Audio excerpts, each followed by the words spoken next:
Day, the 21st of April, 2025, late morning with a market update for you. This is one of those days that inspire me to speak to clients about the current state of affairs as I speak in terms of the stock market. Let's see. The Dow is down 1,200 points. The S&P is down 3.3%. And the NASDAQ 100 index is down 3.5%. So this is yet another big down day, folks. Clients, if you're just all in our core and you don't have any tax-sensitive positions that we've had to hold on to for you that typically are in the tech space, you're seeing today just a little better than 0.2% decline. So as I've said, we don't have an entirely stock market centric portfolio, and we've been fortunate so far to capture a lot less. In fact, to actually, for our core allocation, still have a nice gain for the year. What's working today is gold, which is up 3%, and we'll talk about gold more in a second. Let's see. Ag commodities are flat. We have a pretty good chunk in ag commodities. Our position in the yen is up 1.2%. Our position in local currency, emerging market bonds, is up 0.5%. Our position in Indian equities is up almost 1%, and so on. Silver's up a bit. Gold miners are up a little bit. And then, of course, our put options on the S&P 500 are up a pretty whopping amount. But nevertheless, we are definitely net down on the day.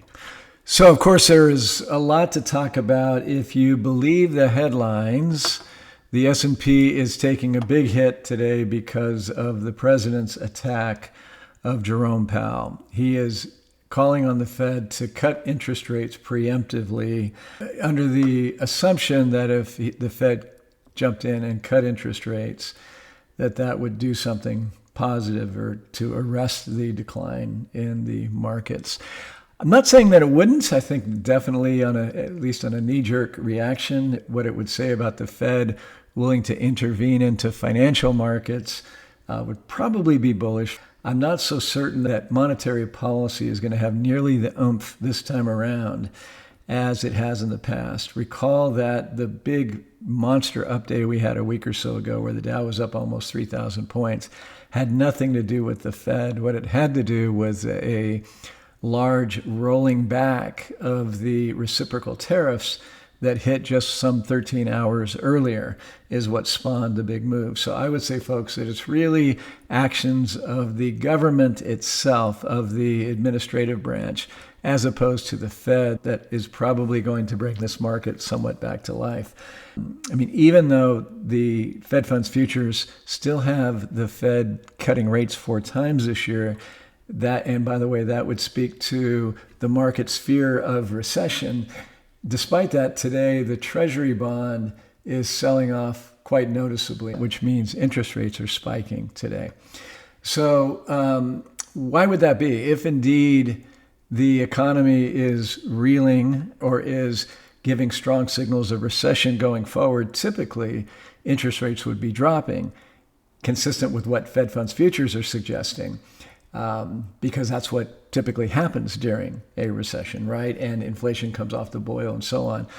But what we're seeing here, folks, when you look at the combination of what's going on with interest rates, what's going on with the dollar, which is plummeting today by over 1%, the dollar index, and what is going on with equity markets, this is really what you see when you have a country with large external financing requirements facing large capital outflows from the rest of the world. And remember, we've talked about this a lot the last 6 months to a year at least, and that is just the simple valuation state of U.S. assets, equities in particular, compared to the rest of the world.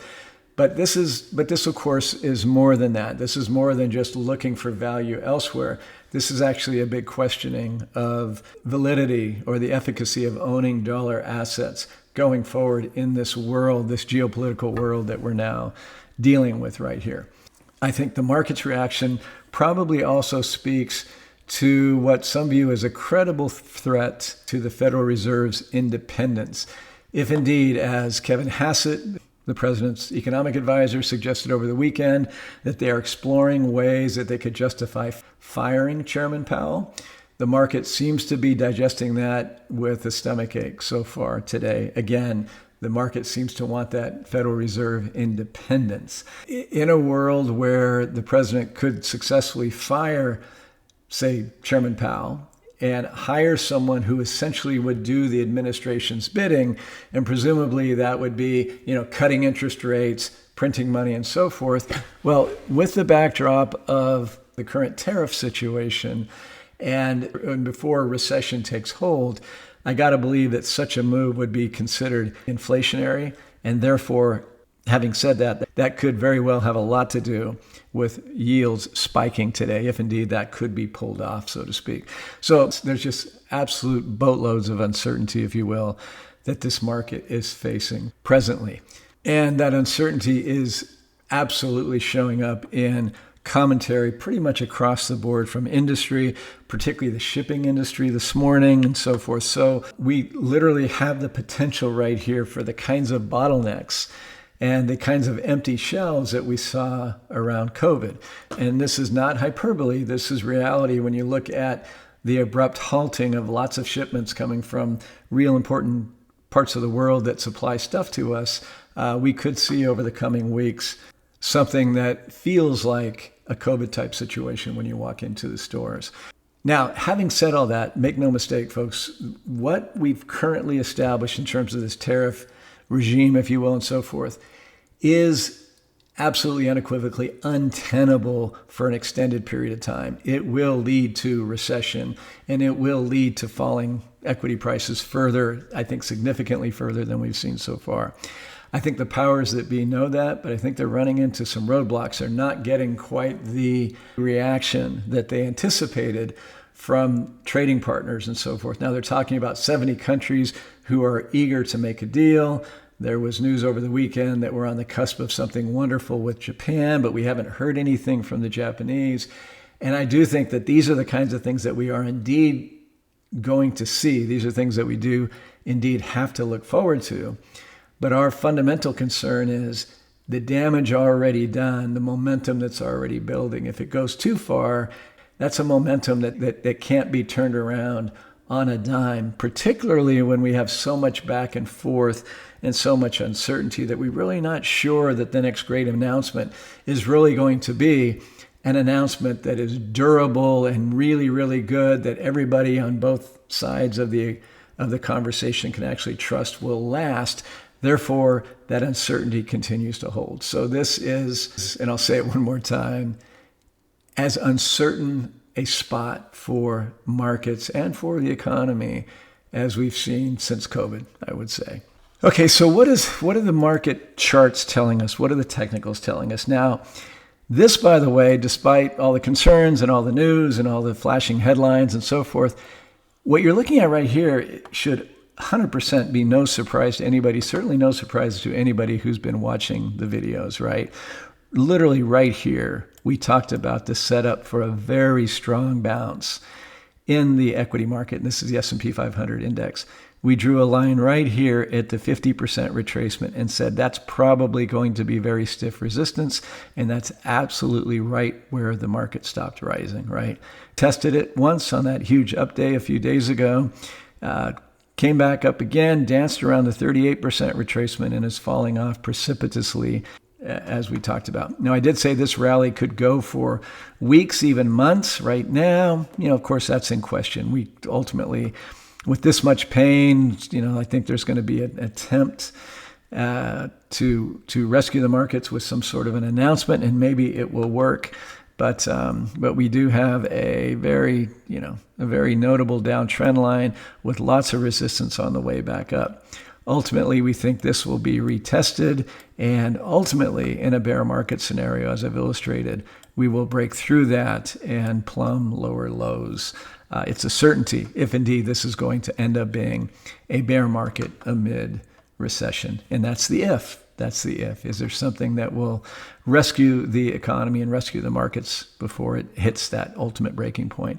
This right here is the 50-day moving average dropping below the 200-day, the so-called death cross for markets. I can show you historically why they call it that. Doesn't always mean that death is imminent, but often enough it's a concern. What I'm more concerned about is the falling now slope, or the rolling over slope of the 200-day moving average. That is something that once that gains momentum tends to be something not too pretty. The other day I mentioned that things look more ominous on the longer term charts. Let me just show you the monthly. So here's the 30-year monthly chart. This is a concerning look to me. As I told you right here, I said you do not want to be overbought on the monthly chart, particularly with the bearish divergence like we've had here the last few years. And sure enough, coming off of that overbought level, and we've had a couple of pretty ugly months so far, including this month in the S&P. This monthly moving average convergence divergence is slow moving because it's monthly, but when you've got this kind of gap and you roll over this hard, that tends to happen before declines more consequential than the one we've seen so far. This one was 27% peak to trough. This one was about 35% for the S&P, about 40% for the Dow. This one in here was about a 20% quick move in the fourth quarter of 2018. This one here wasn't as bad. It was several months of decline, but peak to trough, it was about 16% over the course of a couple of years, actually. This was about a 20% decline. This was a 58% decline, and this was a 50% decline. And these were, strong sell signals with momentum when they rolled over, kind of like this one is looking right here. So again, this is what I was talking about the other day. When I look at the longer term charts, they are more concerning. Looking at a chart that I created a long time ago, in fact, I copied it from Randy Finney, who's an excellent, in my view, technical analyst. He just showed these long-term uptrends in the NASDAQ 100 index.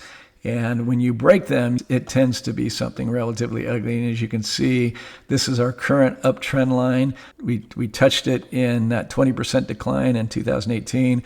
We touched it during COVID. We lived on it for a while during the 2022 bear market.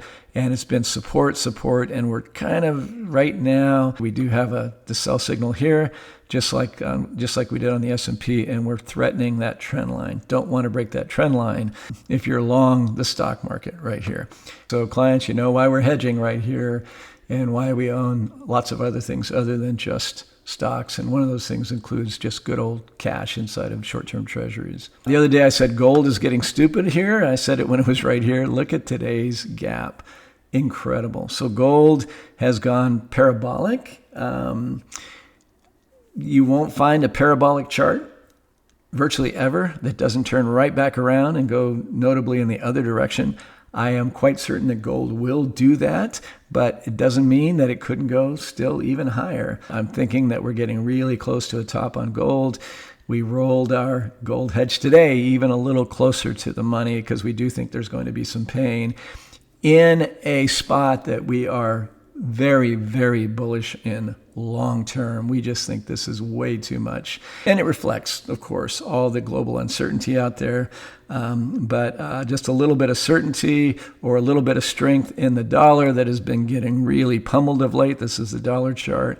Probably we'll see gold roll over and a lot of profit taking there. So I think we're getting close to that, but I'll keep you updated. Could be wrong, but I think that's a pretty high probability scenario that gold gives back more than just 1% or 2% in the coming weeks, let's say.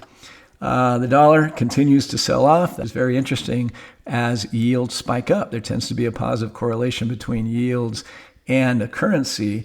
And again, this speaks to that dynamic of a country that's got large external financing requirements and is getting outflows from the rest of the world. That's a scenario where the dollar would be weaker and yields would be higher. And by the way, I don't think it's the end of dollar hegemony at this point. I think we could see a dramatic turnaround that could begin any time. But right now, that is the U.S. state of affairs. I think that's enough for today. I am obviously going to continue to communicate along the way frequently as things develop going forward. Thank you as always for watching and listening. Hope you have a great rest of your day. Take care. Bye-bye.